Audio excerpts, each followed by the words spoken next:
Okay, तो next question 97 number, इसमें कह रहा है कि the supply side economics lays greater emphasis on the point of view of, means if there is a study about the supply side, so the most important point to study the supply side economy would be, so if there is a study of the supply side, so you just remember that the most important point of view of the producer.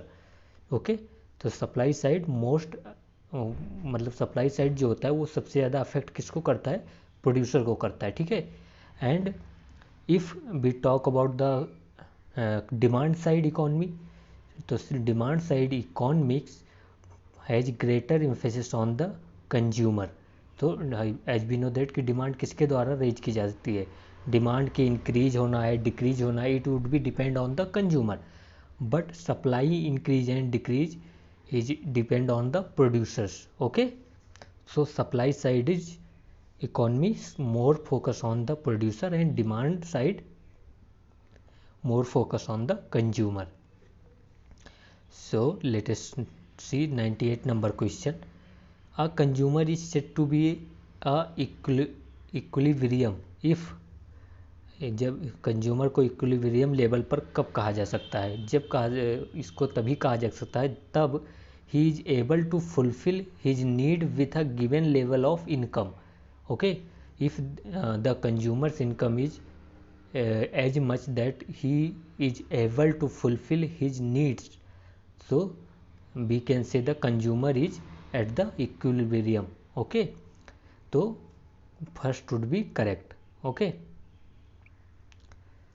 then 99 number question, the sum of which of the following constitute broad money? If again repeated, we know that m3 and m4 is called broad money and m1 plus m2 called the narrow money. Okay, so broad money, in this they have asked the constitute the broad money. So we know that broad money constitute the currency with public, coin and currency with public, and coin you can write there.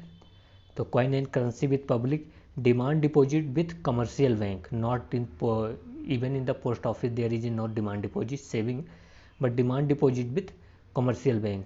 Third is time deposit with banks, of course this is the time deposit with banks, and other deposit with RBI. So these four constitute the broad money.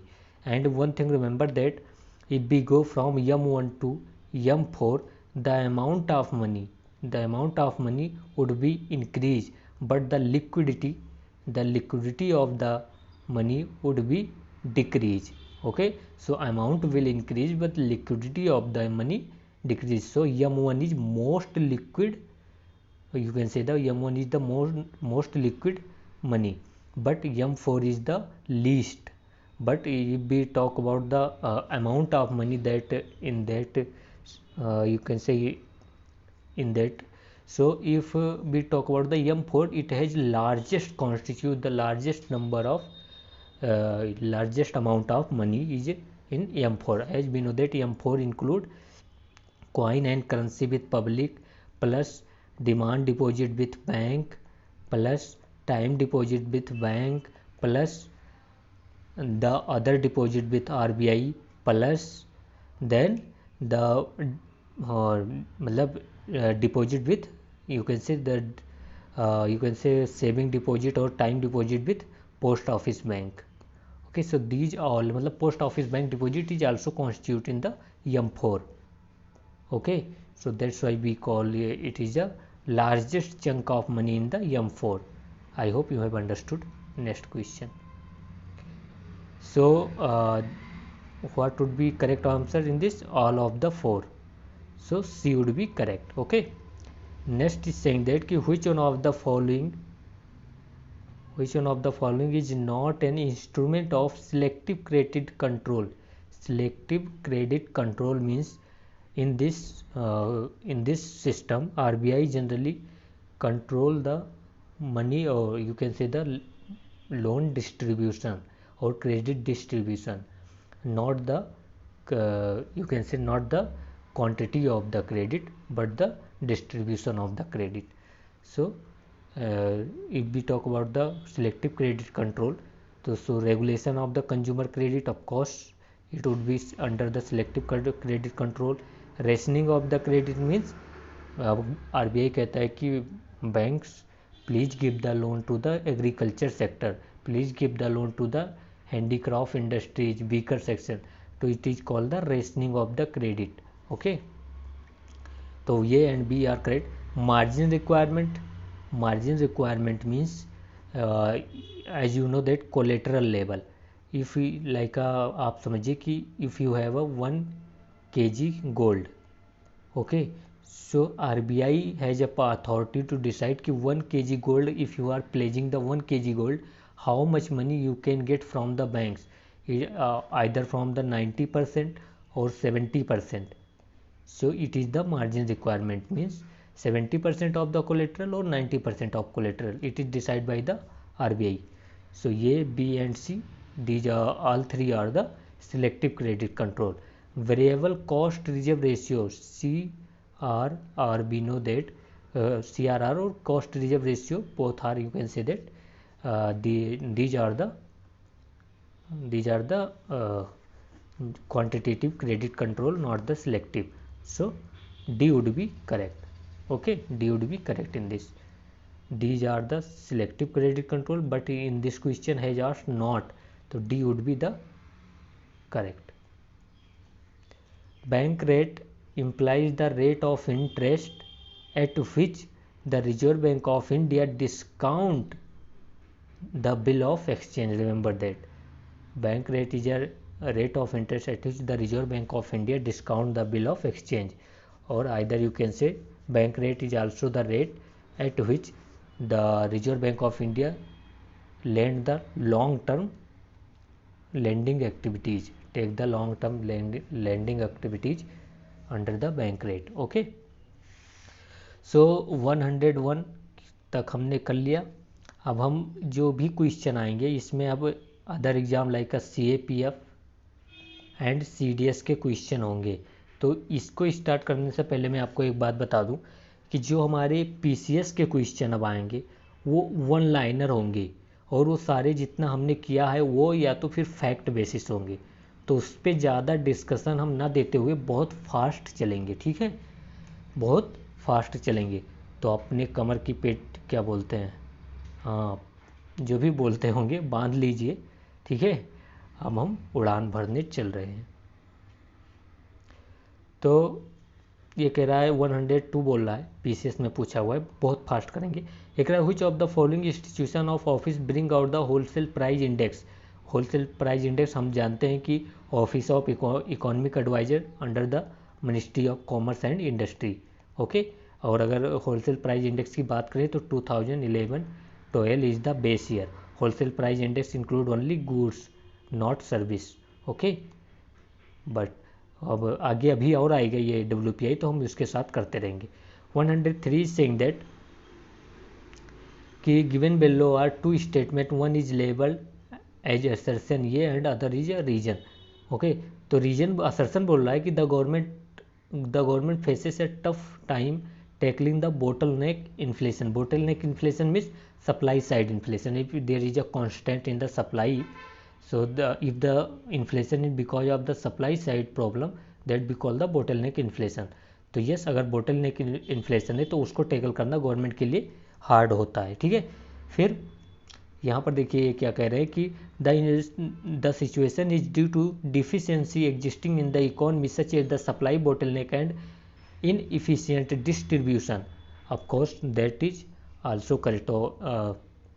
Answer would be कि A and are true and R is a correct explanation of the A. Okay, फिर 104 देखिए यहाँ पर क्या बोल रहा है कि कह रहा है कि consider the following events and arrange them in chronological order. मैं आपको ईयर बताऊंगा, आप ईयर याद रखेंगे कि कभी भी क्रोनोलॉजिकल ऑर्डर पूछे तो आप याद कर सकें. ठीक है, तो नाबार्ड की बात करें तो 1981 से 82 आप याद रखेंगे. फिर self help group bank linkage programme, self help group bank linkage programme launch by the NABARD. तो अब आप ये समझ सकते हैं नाबार्ड के बाद ही आएगा. तो ये लॉन्च हुआ था सेल्फ हेल्प ग्रुप ने बैंक लिंकेज प्रोग्राम इन 1992।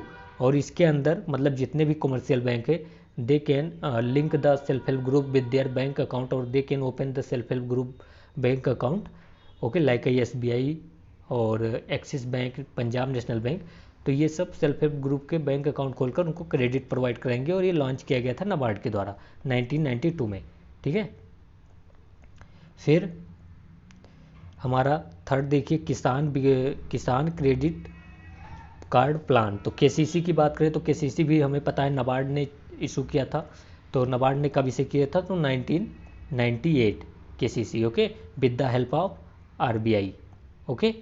अब इतना हो गया। फिर establishment of regional rural bank 1975 to 76, okay, by the parliament act, okay. तो ये हो गया आपका, आपने आई थिंक लगा लिया होगा। अब नेक्स्ट देखते हैं 105 कह रहा है which of the following is are definite implication of a fall in the inflation rate. यहाँ पर इन्फ्लेशन रेट फॉल रहा, मतलब इन्फ्लेशन अगर 4% से इंक्रीज हो रहा था तो अब 3% से इंक्रीज हो रहा है, मतलब इन्फ्लेशन अभी भी इंक्रीज हो रहा है बट जो रेट ऑफ इंक्रीमेंट है that is decreased, okay. So that we call that price are increasing more slowly than before, yes, two would be correct in this. तो प्राइस जो है इन्फ्लेशन का वो बहुत स्लो इंक्रीज कर रहा है देन बिफोर, तो यहाँ पर टू ओनली करेक्ट होगा, बाकी आप देख लेंगे तो सारे। अब यहाँ पर देखिए क्या क्या ऑप्शन दिया हुआ है, देख ही लेते हैं, वैसे इतना इंपॉर्टेंट नहीं। टू ओनली करेक्ट कहते हैं फूड सप्लाई हैज इंक्रीज। अगर fall in the inflation rate की बात कर रहा है तो फूड सप्लाई का क्या हुआ, there is a industrial stagnation. अगर इंडस्ट्रियल स्टेगनेशन है तो it would be may be because of the demand stagnation, और demand is not in the market, ये भी तो हो सकता है, तो ये भी करेक्ट। प्राइस है फॉलन, प्राइस क्यों फॉल होगा, अभी तो इंक्रीज हो रहा है ना, 4 से इंक्रीज हो रहा था, अभी 3 से इंक्रीज हो रहा है, इन्फ्लेशन तो इंक्रीज हो रहा है, सो ओनली 2। फिर 106, इससे आपका फैक्ट जो PCS है वो हो जाएगा। कह रहे which of the following was not the stated objective of demonetisation of India. तो क्या था डिमोनेटाइजेशन ऑफ इंडिया का ऑब्जेक्टिव, क्या था, करप्शन कंट्रोल करना है, काउंटरफीट करेंसी कंट्रोल करना है, एंड टेररिज्म फंडिंग को कंट्रोल करना है, ओके। तो reduction in the rise use of cash in the economy of course, and use of digital modes of transaction ये भी इंक्रीज करना था, ये भी ऑब्जेक्टिव था। Expanding the tax base, yes, it is also was the objective, but increasing the GDP growth rate is not the objective. And even सबको पता था कि अगर डीमोनेटाइजेशन होगा तो जो GDP ग्रोथ हमारा होगा वो इवन डिक्रीज होगा न कि इंक्रीज होगा, तो D would be incorrect. Core inflation क्या होता है, ये कह रहे हैं, अगर core inflation means the inflation after the deducting the price of the fuel और inflation of the fuel and food. तो जो बहुत वोलाटाइल होते हैं, हमको पता है price of the fuel and food are the more volatile than other product. So if we deduct the from the headline inflation to the price of the fuel and food, then we get the core inflation. So D कह रहा है कि inflation, headline inflation excluding both food inflation and fuel inflation, okay। तो ये याद रखेंगे D कि headline inflation से जब हम फूड एंड फ्यूल को डिडक्ट कर देते हैं तो हमारा कोर इन्फ्लेशन आ जाता है। 108 इज सेइंग दैट कि open market operation are included in. So open market operation क्या होता है, हम we know that quantity technique of credit control, तो इट इज़ अ क्वांटिटेटिव है not a qualitative, okay. Open market operation is a quantitative, remember that. मैंने पहले भी ये सब कर चुके हैं तो ज़्यादा अब इस पर time I don't think need to waste, okay. फिर हमारा क्या आ गया 109, ये कह रहा है with fixed demand and increase in supply means demand is fixed and supply are increasing, the price of commodity is likely to, if demand is fixed and price will supply ज़्यादा हो रहा है तो supply ज़्यादा होने से price जो होगा commodity का it would be decrease, okay। then 110 see कह रहे which of the following does not implement the self help group bank linkage program। मैंने पहले बताया कि बैंक आर अलाउड टू जो bank linkage programme of the self help group bank are allowed to open the self help group bank account in their banks, and this is allowed to the commercial bank, regional rural bank, cooperative bank, but NABARD is not providing the credit facility to the anyone. It is a refinancing bank, so it not provide the direct credit control and banking system. तो D ये would be हम correct option, not पूछा है ना, तो ये would be correct option. Please remember that कि self help group bank linkage programme means जो सेल्फ हेल्प ग्रुप है हमारे लोकल लेवल पर या विलेज लेवल पर, they have to allow they will be allowed to open the bank account in the commercial bank or regional rural and cooperative bank to get the credit. Okay तो यही हमारा programme है. ये launch किसके के द्वारा किया गया था? तो नाबार्ड के द्वारा. कब किया गया था? तो 1992 में. ओके ये कितनी बार कर चुके हैं. फिर कह रहा है कि according to new RBI governor which among the following factors determines the exchange value of money? High inflation rate, of course exchange value of money. अगर इन्फ्लेशन ज़्यादा होगा तो मनी डिप्रिशिएट हो जाएगी in terms of other currency. फिर high physical deficit, of course अगर physical deficit होगा तब भी हमारा जो मनी होगी वो डेफिसिट मतलब डिप्रिसिएशन होगा. फिर high crude oil price, yes. तो all of the above would be correct in this, all of the above. Okay ये. फिर 112 क्या कह रहा है देखिए यहाँ पर कह रहा है which among the following agency regulate the mutual funds in India. हमको पता है सेबी रेगुलेट करता है, कितनी बार डिस्कस कर चुके हैं इसको. ओके तो अगर सेबी की बात हम करें तो SEBI is the regulator of the forex market and mutual funds in India. Okay I hope you have get to the point. ठीक है अभी हम सेबी के बारे में बाद में डिस्कस करेंगे, अभी बहुत सारे क्वेश्चन आने तो अभी क्यों हम इसमें पढ़ें. 113 कह रहा है who maintains the foreign exchange reserve in India. We know that foreign exchange reserve in India is maintain by the reserve bank of India. तो फॉरेन एक्सचेंज रिजर्व किस किस फॉर्म में मेंटेन करता है reserve bank of India? Remember that कि in the form of gold and foreign currency and the IMF का जो है IMF ESDR. Okay IMF ESDR जो इसको हम कहते हैं special drawing right and IMF reserve tranche position. तो ये दोनों पोजीशन है. आप यू कैन से जस्ट लाइक यू कैन से it is a deposit of the RBI in the IMF, ऐसे समझ सकते हो आप अभी. तो in this format RBI maintain the foreign exchange reserve. तो ये करेक्ट होगा हमारा. अगर वो कभी पूछ ले, मैं इसलिए वो बताया कि अगर कभी पूछ ले कि foreign exchange reserve of RBI constitute, तो आपको पता होना चाहिए gold and foreign currencies and RBI deposit in the foreign government और foreign central government and the RBI share in the IMF lie in the like SDR and RTP reserve tranche position. Okay तो फिर 114 कह रहा है which one of the following is not, याद रखना, is not an objective of monetary policy. Price stability हमको पता है, इकोनॉमिक स्टेबिलिटी ये भी है. फिर कह रहा है equitable distribution of income and asset, ऐसा कोई ऑब्जेक्टिव नहीं है. फिर कह रहा है फॉरेन एक्सचेंज रेट स्टेबिलिटी, ये भी है. तो हमने देख लिया क्या है क्वेश्चन. ठीक है फिर कह रहा है which one of the following is different from the others from the point of view of ownership. So अगर ओनरशिप के पॉइंट ऑफ व्यू से देखें तो who would be different from the others.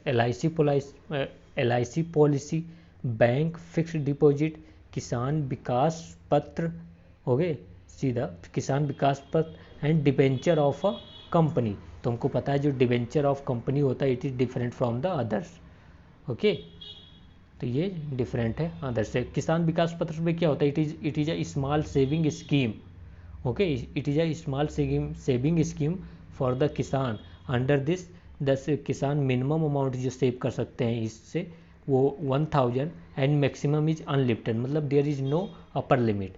And Kisan Vikas पत्र इज स्टार्टेड इन 1988. ओके तो ये आप याद रखना, ये it is a small saving certificate scheme. Minimum amount is 1000, no upper limit, started in the 1988. Okay तो यहाँ पर जो डिफरेंट है हमारा इसमें वो डी है, डिबेंचर ऑफ अ कंपनी, आप कह सकते हैं bond of a company, it is different from others. फिर देखते हैं जो 116 कह रहा है कि the buyers market is known where. Buyers जो मार्केट इज नोन हुएर, तो हम कहते हैं, हमको पता है कि जो बायर की मार्केट होती है ये supply is more than the demand, ये याद रखेंगे। बायर्स मार्केट मीन जहाँ पर सप्लाई ज़्यादा है than the demand, we call the buyer market. Okay, फिर 17 देखिए, इनसाइडर ट्रेडिंग मतलब क्या होता है कि जो कंपनी के लोग हैं वही ट्रेड कर रहे हैं अपने शेयर को, तो it is called the insider trading is related to the share market. Okay, company के लोग ही ट्रेड कर रहे हैं तो वही इनसाइडर ट्रेडिंग, सिंपल लैंग्वेज में बोला। नॉन परफॉर्मिंग एसेट मतलब एनपीए बोल रहा है। In commercial bank means, NPA in commercial bank means, we know that NPA in commercial bank mean loan in which interest और principal amount is not recovered okay up to 90 days, तो it will be consider as a NPA. अगर up to 90 days neither interest और nor the principal is paid to the banks by the debtors or by the loan taker, then that loan would be considered as a NPA. Okay, but एक बात याद रखना, जो agriculture के लिए जो NPA limit है वो है 180 days और यू कैन से on the basis of the season. Okay, on the basis off season. तो मोस्ट इंपॉर्टेंट आपको याद रखना कि जो NPA वाला जो सिस्टम है 90 days वाला, it not applied on the agriculture sector. Okay, तो सी वुड बी करेक्ट। फिर नेक्स्ट 119 कर रहा है कि money multiplier in India is defined as, money multiplier हमको पता है कैसा क्या होता है, M3 जिसको ब्रॉड मनी कहते हैं, फिर M0 जिसको रिजर्व मनी कहते हैं, तो ये जहाँ हो तहाँ लगा लीजिए आप, तो broad money, reserve money, B. Okay, अगर हमको ये भी पता है कि अगर CRR हम इंक्रीज कर दें तो मनी मल्टीप्लायर इकॉनमी में क्या हो जाएगा, डिक्रीज हो जाएगा, तो ये इन्वर्स रिलेशन आपको पता होना चाहिए, याद रखिएगा। बाकी ये सब मैं बहुत डिटेल में पहले डिस्कस कर चुका हूँ, इसलिए अभी नहीं कर रहा हूँ। आप इको 450 देखोगे जो विवेक सर की मैंने डिस्कस की है, 10 क्वेश्चन में कम से कम 100 क्वेश्चन के और पॉइंट को मैंने टॉपिक कवर कराया। इतना मतलब 20 क्वेश्चन के लिए, 20 क्वेश्चन में कवर करने के लिए मैंने ऑलमोस्ट 2 घंटे कहीं कहीं लगा दिए हैं, तो आप समझ सकते हो उसमें। फिर 120 कह रहा है कि principle of indemnity does not apply. Indemnity मतलब क्या होता है, इंडेमिनिटी मतलब जितना आपका नुकसान हुआ उतना वापस करना, तो लाइफ इंश्योरेंस में ये कैसे अप्लाई होगा कि आपकी थोड़ी जान निकली थोड़ी बाकी है। ओके, फिर treasury bill are sold in India by the, हमको पता है ट्रेजरी बिल सोल्ड किसके द्वारा किया जाता है, रिजर्व बैंक ऑफ इंडिया के द्वारा, on the behalf of the government of India. Okay, फिर the basis of determining dearness allowance to the employ of India, तो डियरनेस अलाउंस जो एम्प्लॉय ऑफ इंडिया होता है वो कंज्यूमर प्राइस इंडेक्स पे होता है, बट अगर हम इंडस्ट्रियल वर्कर की बात करें डियरनेस अलाउंस, तो आप याद रखेंगे कि WPI पर है। ओके, फिर ब्लू चिप मीन्स क्या, तो अगर ब्लू चिप मीन्स यहाँ पर पूछा है, जो कि 123 नंबर क्वेश्चन हमारा, उसका मतलब होता है कि share giving consistent 1 minute please. Okay, so blue chip means आप इतना ही याद रखें कि ब्लू चिप मीन्स ऐसा शेयर जिसका परसिस्टेंट, जो वो कंसिस्टेंटली मतलब लगातार high rate of return provide कर रहा है, that B call the blue chips. ये यूपीएससी में आ सकता है, ये मान लीजिए। ओके, वन टर्मिनोलॉजी पर यूपीएससी भी खेलता है, जैसे बेटा शेयर मार्केट से पूछा था यूपीएससी ने, वैसे आप समझ लीजिए। फिर 124 कह रहा है which of the following is the most important component of the liability of commercial bank in India. अगर मोस्ट इंपॉर्टेंट कंपोनेंट की बात करें तो वो होता है हमारा टाइम डिपॉजिट। टाइम डिपॉजिट जो होता है वो लार्जेस्ट कंपोनेंट होता है कमर्शियल बैंक का, ठीक है, largest component of the commercial bank in the liability sector, क्योंकि सबसे ज़्यादा डिपॉजिट जो आता है वो टाइम डिपॉजिट में आता है, तो ये लार्जेस्ट कंपोनेंट हो जाएगा liability of the commercial bank. Okay, फिर 125 कह रहा है इन calculation of index of wholesale price, देखो फिर से आ गया wholesale price, which of the following sector is assigned maximum weightage. तो मैंने बताया था होलसेल पर WPI रिलीज कौन करता है, ऑफिस ऑफ इकोनॉमिक एडवाइजर, ठीक है। अब इसमें ये क्या क्या रखता है, तो केवल गुड्स के प्राइस में चेंज को लेता है, सर्विस को नहीं लेता है, ये बिल्कुल गांठ बांध लेना है। बेस ईयर क्या है 2011-12। Okay, ministry of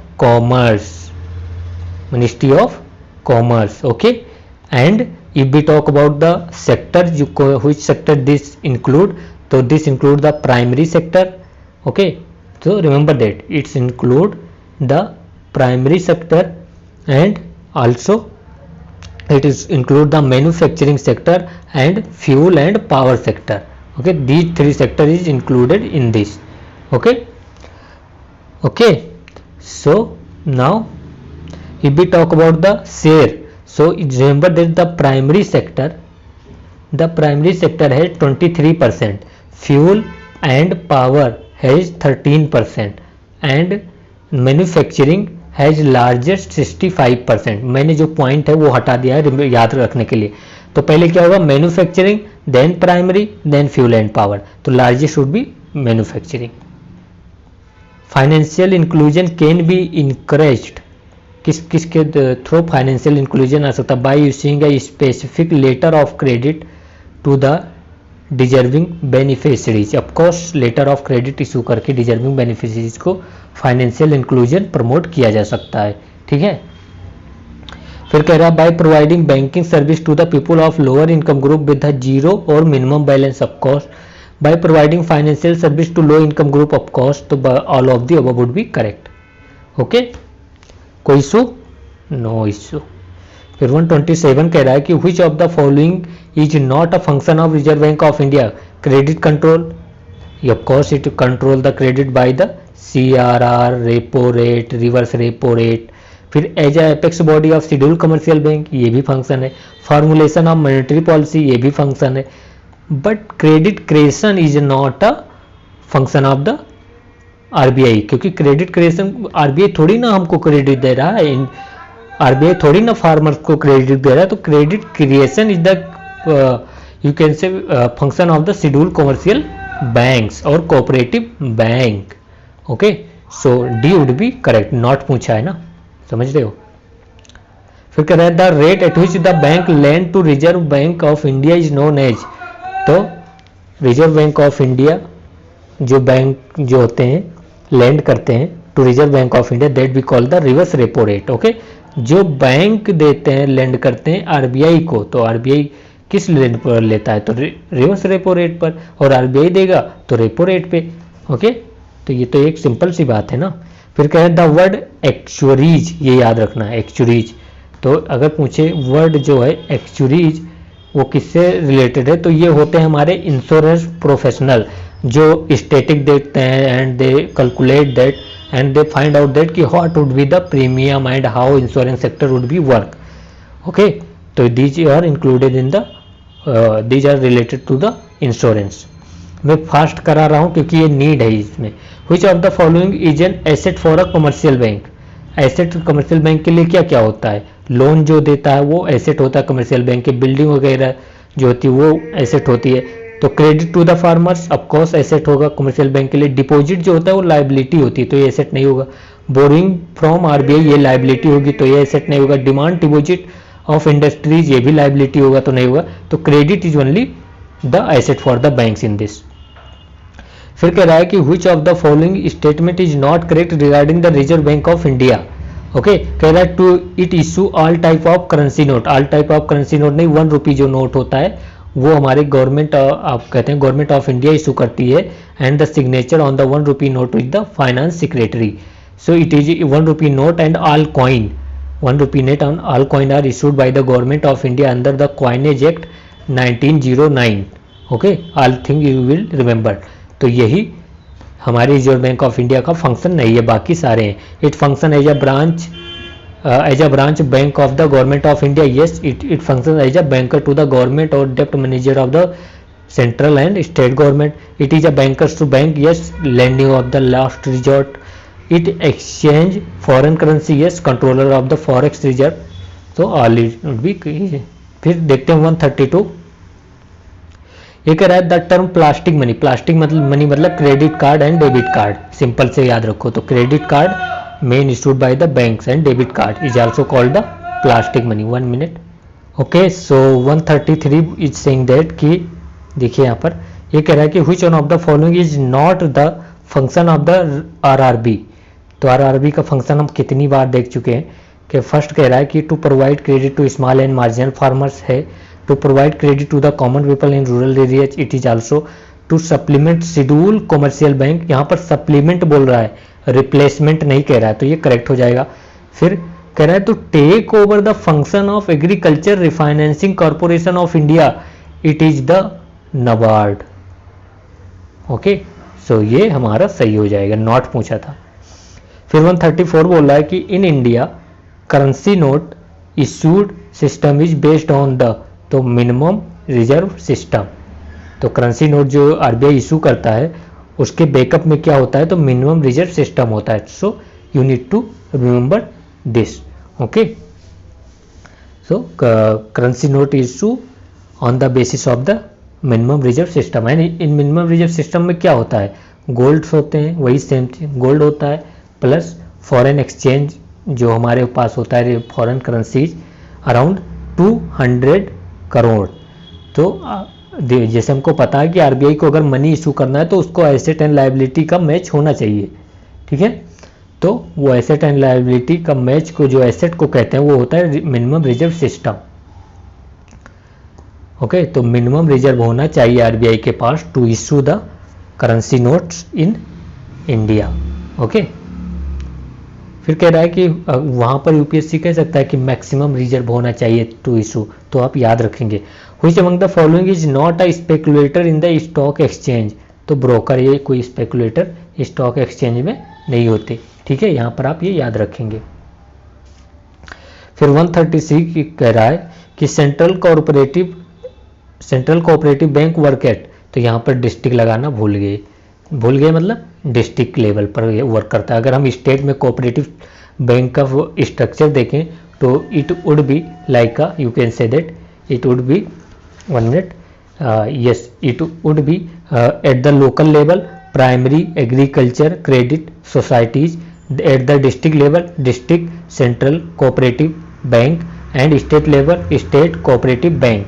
So state cooperative bank give the loan to the district cooperative bank, district cooperative bank give the loan to the primary agriculture credit society। ये यूपीएससी में यही ऑप्शन आया था कि district cooperative bank, one of the main objective of the district central cooperative bank is to provide credit to the primary agriculture credit societies. So ये याद रखना, district पर लेवल पर होता है। Okay, 137 is saying that consider the following statement. ये कह रहा है कि Gorwala committee recommendation led to the establishment of state bank of India, 6 commercial bank were nationalise इन 1980। तो हमको पता है, अगर हम बात करें तो first round of nationalisation of commercial bank held in 1969, okay, and second round in around 1980। तो फर्स्ट राउंड में कितने बैंक नेशनलाइज हुए थे, around 14। 1 minute please wait, outside voice coming. Okay, so 137 कह रहा है कि Gorwala committee recommendation led to the establishment of state bank of India, ये याद रखेंगे, फैक्ट है। फिर कह रहे हैं 6 commercial bank were nationalise in April 1980 या 1980 second round of nationalisation of the bank. So both are correct in this. ये सब आपको याद रखना है, फैक्ट है, तो इसमें क्या आपको समझाऊँ मैं। फिर असर्शन क्या कह रहा है कि all businessman make profit due to price hike. अच्छा, ये जरूरी थोड़ी ना कि अगर प्राइस है कि there is a inflation in the country all business would be grow, it is not a requirement. तो फर्स्ट वुड बी इनकरेक्ट। फिर reason is that the customer has to curtail his need to due to price hike. Yes, if there is a inflation, customer has to cut his needs or cut the demands. Okay, तो due to price hike. तो हमारा जो होगा, assertion तो wrong है but reason सही है। तो assertion wrong but reason is correct, तो ये हमारा सही हो जाएगा, ठीक है। ओके, अब नेक्स्ट पर चलते हैं। Provident fund of India is, अगर प्रोविडेंट फंड ऑफ इंडिया की बात करें तो provident fund of India is a contractual saving. Okay, आप कॉन्ट्रैक्ट करते हो कि हाँ हम इतने साल तक प्रोविडेंट फंड में जमा करेंगे, उसके बाद जब आप रिटायर हो जाओगे तो आपको पैसा मिलेगा। तो ये कॉन्ट्रेक्चुअल बेसिस पे होता है। फिर आप company declare dividend on, dividend किस पे कंपनी प्रोवाइड करती है, सब्सक्राइब कैपिटल पर, शेयर पर जिसको हम सब्सक्राइब कैपिटल कहते हैं, company provide the dividend on it. When the total product remain constant the marginal productive bill भी जीरो। ओके, फिर कह रहे हैं कि ये क्या बोल रहा है इसमें, district credit planning, what is saying that, yes I think it is a district credit planning. So if we talk about the district or area service approach, it is under the lead bank. Okay, under the lead bank scheme, lead bank scheme के under आता है ये। Okay, ये कितनी बार, 4 से 5 बार lead bank scheme के बारे में पूछा जा चुका है। ओके, सर्विस एरिया अप्रोच या लीड बैंक स्कीम जो होता है वो लोकल एरिया पर हर एक बैंक एक एरिया को अडॉप्ट करते हैं और उसमें फाइनेंशियल इंक्लूजन का काम करते हैं।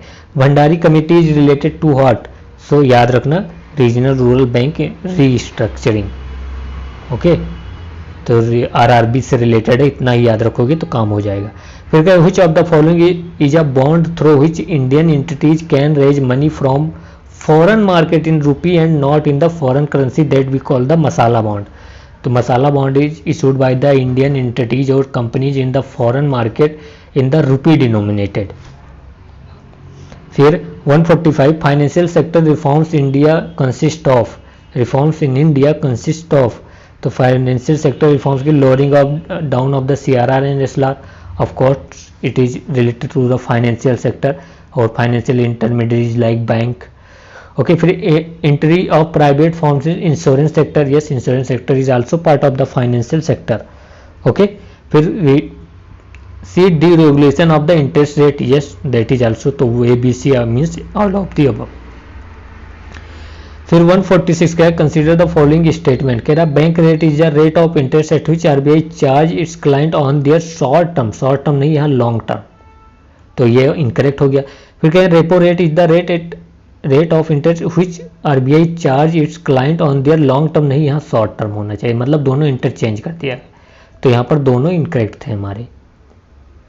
ओके, यहाँ पर अगर इनकरेक्ट पूछा है तो दोनों A and B both are incorrect. Okay, फिर यहाँ पर ये क्या कह रहा है, ये वैसे बिल्कुल यूज का क्वेश्चन ही नहीं है यार, छोड़ो इसको, ठीक है। फिर 148 देखिए, यहाँ पर कह रहा है कि the committee on financial sector assessment is chaired by home, financial sector assessment is chaired by the deputy government of RBI, तो फाइनेंशियल सेक्टर असेसमेंट इज को चेयर्ड बाय होम, तो deputy governor of reserve bank of India.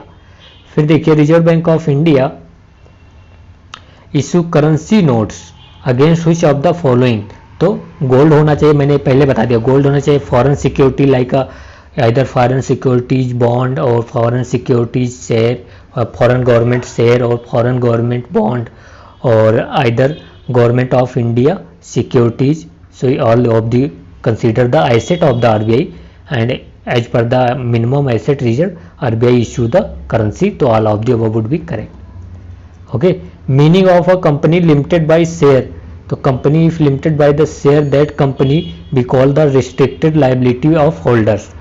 okay, फिर assertion is saying that कि cost push inflation is caused by shift in the aggregate supply curve, तो कह रहा है कि cost push जो inflation होता है वो एग्रीगेट सप्लाई कर्व के शिफ्ट होने से होता है, बिल्कुल जो सप्लाई के इशू से कॉस्टफुल इन्फ्लेशन। फिर कह रहे shift in aggregate supply curve take place because of increase in wages, if there is a increase in wages the aggregate supply curve take place shift, of course it is also correct, तो both are correct, ये पहले भी discuss कर चुके हैं तो इसलिए नहीं।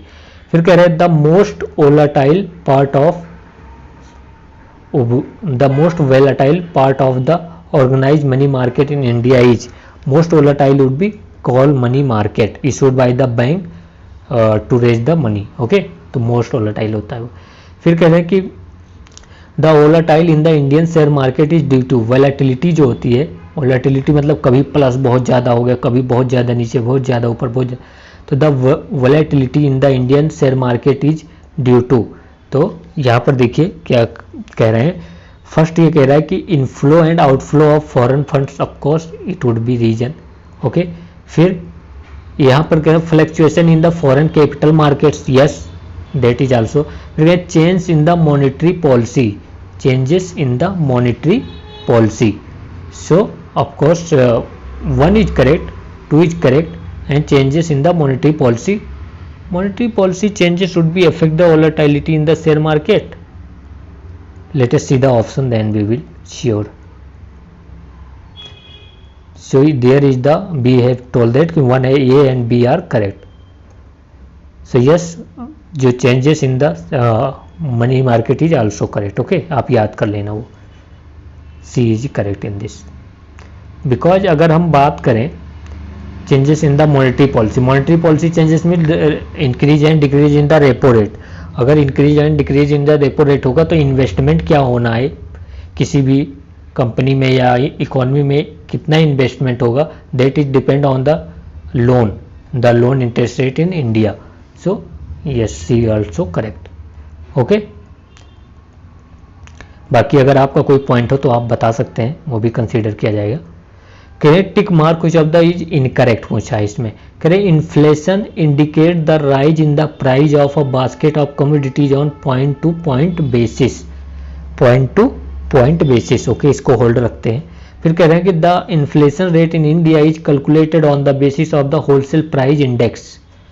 The inflation rate in India is calculated on the basis of the wholesale price index. Okay, इसको भी रखते हैं होल्ड पे. फिर कह रहे हैं for some commodities retail price are also considered for a measurement of inflation. Okay, इसको सम बात कर रहा है ना, इसको भी रखते हैं. Inflation rate going down does not mean prices are decline. देखो यहाँ पर मैं एक बात बोल सकता हूँ कि जो हमारा डी है वो करेक्ट है, सी है वो करेक्ट है, तो ये दोनों तो आंसर नहीं होंगे, ये दोनों आंसर बिल्कुल नहीं होंगे.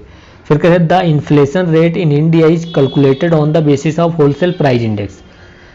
सो इन्फ्लेशन रेट जो इंडिया में होता है that is calculated on the basis of CPI. So that would be correct. फिर कहें inflation indicates the rise in the price of a basket of commodities on the point two point basis. ये भी सही है. सही है मतलब ये आंसर नहीं होगा हमारा, फर्स्ट आंसर नहीं होगा, सी नहीं होगा, ये नहीं होगा, हमारा बी होगा क्योंकि इनकरेक्ट पूछा हो, क्योंकि हम WPI पर करते हैं. ओके, वैसे ये कन्फ्यूजिंग क्वेश्चन है थोड़ा, बट वो हमारा काम नहीं है. Land development bank provide loan to farmers. Land development bank जो होता है हमने बहुत बार देखा कि लॉन्ग टर्म क्रेडिट प्रोवाइड करता है फार्मर्स को. ओके, फिर currency expansion can be best describe as. Currency अगर एक्सपेंस हो रही है मतलब इजी मॉनेटरी पॉलिसी अपनाई जा रही है तो इससे क्या होगा, तो currency expansion can be best saying that कि what would be currency expansion कह रहा है higher price, increase in price commodities, increase in the purchasing power of currency and increase in the price of specific commodities. तो अगर currency expansion हो रहा है तो हायर प्राइस का इफेक्ट होगा. ठीक है, ये सब वैसे ज़्यादा इंपॉर्टेंट नहीं है तो क्या ही. फिर कह रहे हैं structure of a cooperative credit societies. जो कोऑपरेटिव क्रेडिट सोसाइटीज इज, तो हमको पता है 3 टायर्ड स्ट्रक्चर होता है. ओके, तो हम जैसे देखते हैं स्टेट लेवल पर होता है, फिर क्या कहाँ पर होता है हमारा स्टेट लेवल, फिर हमारा होता है डिस्ट्रिक्ट लेवल, देन होता है हमारा विलेज लेवल. ओके, फिर 158 क्या बोल रहा है देखिए यहाँ पर, ये कह रहा है स्वीट इक्विटी. जो स्वीट इक्विटी शेयर होता है are issued which of the following. तो ये कंपनी के एम्प्लॉय को इशू किया जाता है, मुझे इतना पता है, तो employee of the company D. Okay, फिर द फ्लिप कर्व हमको पता है क्या रिप्रेजेंट करता है, इन्फ्लेशन एंड अनएम्प्लॉयमेंट. तो flip curve represent the inflation and unemployment. Okay, फिर 160 देखते हैं. ये कह रहा है कि arrange the following in the chronological order. तो क्रोनोलॉजिकल ऑर्डर मतलब नेशनलाइजेशन ऑफ 14 बैंक, मतलब ये first order of the nationalisation of the bank की बात कर रहा है जो 1969 में हुआ था. फिर नेशनलाइजेशन ऑफ SBI 1955, फिर नेशनलाइजेशन ऑफ RBI 1949 और 48 यू कैन से, फिर nationalisation of LIC 1956. Now you can arrange. Okay, फिर ड्यूटी इन्फ्लेशन क्या होता है, price of goods increase, the value of money falls. Yes, ये बी एंड दोनों और करेक्ट है. फिर the exchange rate improves. Inflation से कह रहे हैं एक्सचेंज रेट इंप्रूव हो, ऐसा हो ही नहीं सकता. इन्फ्लेशन जब होगा तो एक्सचेंज रेट डिक्रीज हो जाएगा, मतलब खराब हो जाता है. तो ये and B are correct only. तो डी वुड बी करेक्ट। फिर कह रहे हैं कि 160 में 2 में कि in India headline inflation is based on, हम कितनी बार ये कर चुके हैं, तो in India headline inflation is based on the consumer price index combined. Okay, so remember that headline inflation is based on the consumer price index combined and most important these is the target taken by the RBI to control the inflation under the 2 to 6% of the combined price, जो consumer price index at combined level। Okay, फिर कह रहा है कि money received by the government under the state provident fund is credited to the, तो अगर state provident fund का जो मनी रिसीव की जाती है वो पब्लिक अकाउंट में जाती है through the national saving fund, national small saving fund के थ्रू। ओके, सो ये सब आप याद रखेंगे। 163 का डी, ये हम बहुत डिटेल में डिस्कस कर चुके हैं इसलिए मैं इतना इस पे फोकस नहीं कर रहा हूँ। अगर आप अभी इसके आगे वाली वीडियो में देखेंगे तो वो सारे आपको मिल जाएंगे, मैं कंबाइन करूँगा सारी वीडियो तब।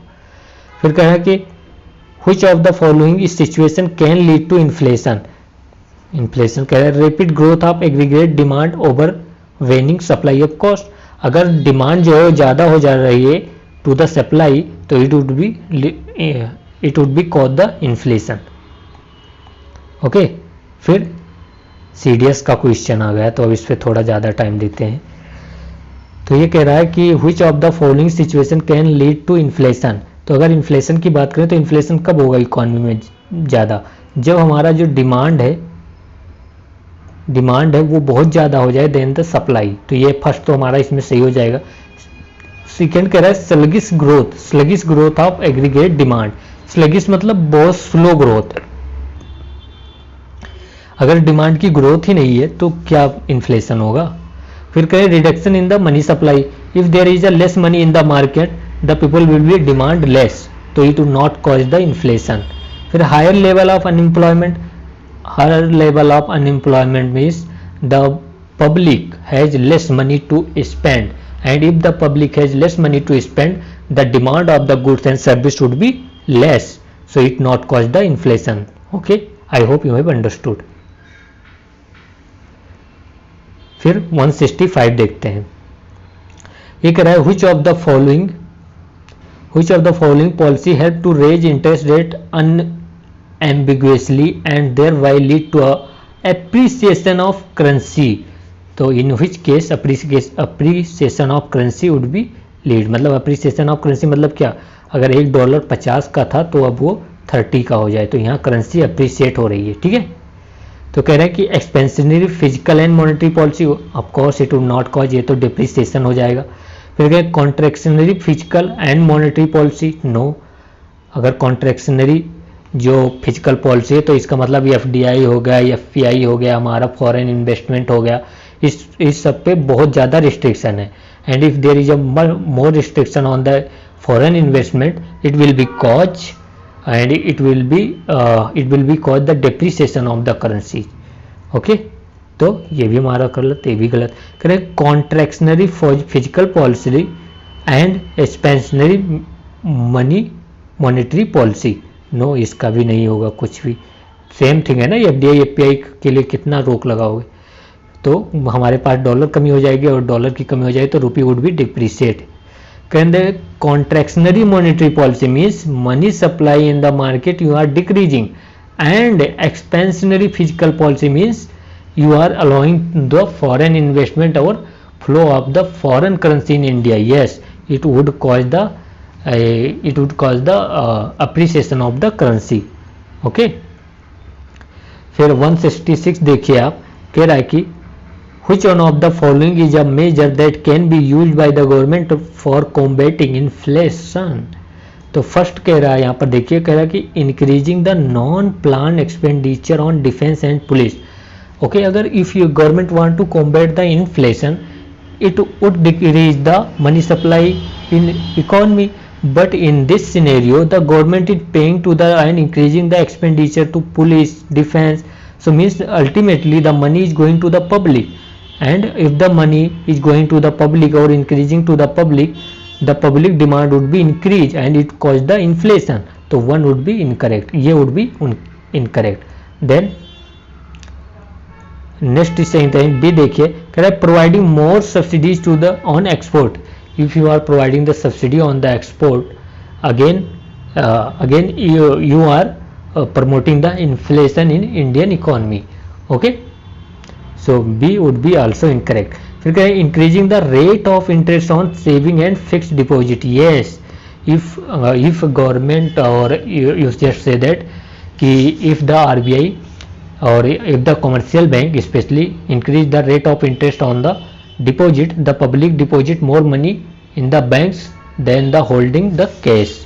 ओके, तो सी वुड बी करेक्ट। फिर यहाँ पर reduction in the cash reserve, ये तो और मनी सप्लाई इंक्रीज कर देगा, तो ये भी नहीं होगा। फिर बेट